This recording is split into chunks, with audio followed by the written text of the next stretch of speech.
मैं आपको एक गीत सुना रही हूँ कि फौजी बाहर रहते हैं और बीवियाँ घर में रहती हैं, ससुराल में रहती हैं, माँ बापों के पास में। फौजी अपने चले जाते हैं प्रदेश और अपनी बीवी को छोड़ जाते हैं। तो एक उसमें रंग रूप बना के फौजी का वो गलियों में आवाज़ लगाते हैं, घूमते हैं। तो सास वो पूछती है सास से कि सास अम्मा ये कौन घूम रहे हैं? तो फिर वो कहती है कि ये बहरूपिया है। बहरूपिया है क्या? नहीं नहीं, ये तो बिल्कुल ऐसे ही लग रहे हैं।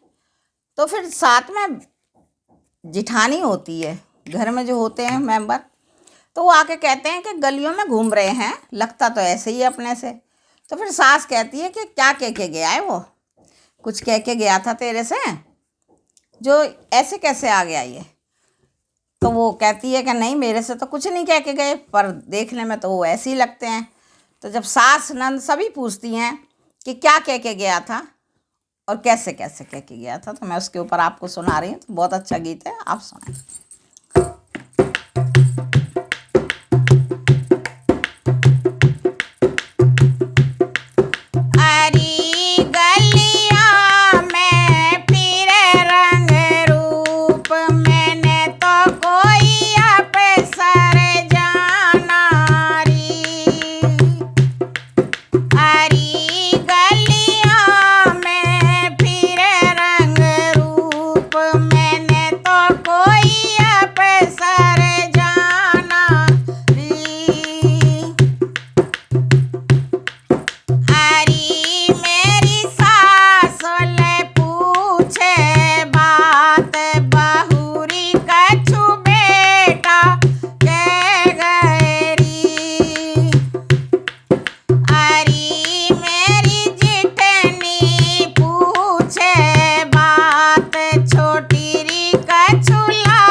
मैंने तो कोई